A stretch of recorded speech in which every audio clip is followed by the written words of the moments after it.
Bonjour, bienvenue sur cette nouvelle vidéo de la médiathèque François Villon, aujourd'hui consacrée au domaine public et à toutes les richesses à votre disposition. À portée de clic, à l'ombre de vos liseuses et tablettes ou de vos ordinateurs. Alors, le domaine public, c'est quoi?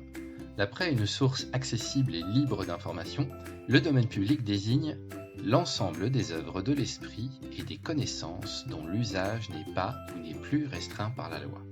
En France, passé 70 ans à la mort de ses ayants droit, une œuvre tombe dans le domaine public. Autrement dit, si un écrivain et son traducteur sont trouvés morts tous deux tragiquement en 1948, en janvier 2019, leur œuvre commune devient accessible à tous. Aussi, vous imaginez bien, l'offre est immense, rien qu'en citant parmi les plus connus. Allez, accrochez-vous, ça va se haut.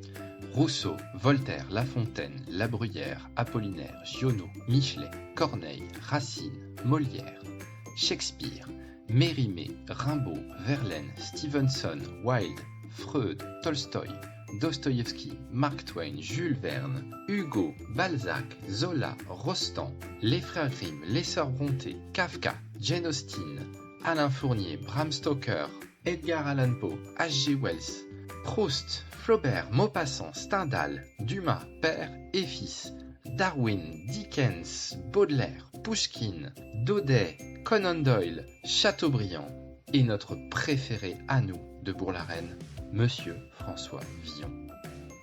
Bref, des centaines d'auteurs, des milliers de livres, de quoi tenir des années de confinement peinard sans même en voir le bout. Rien que ces 2 dernières années, Antonin Artaud, Georges Bernanos ou encore Tristan Bernard sont entrés dans le domaine public.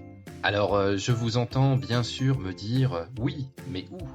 Parce que c'est pas parce que c'est du domaine public que vous pouvez entrer dans une librairie et piocher dans les rayons pour relire Janer, tranquillou bilou. Non, on doit se référer à des versions dépourvues de travail éditorial en version numérique. Mais pas de souci, le texte reste le même. Plein de sites vous proposent, au format numérique, toutes ces œuvres. Le premier, la référence, c'est la Bibliothèque nationale de France et sa bibliothèque numérique Gallica, avec notamment plus de 3800 livres.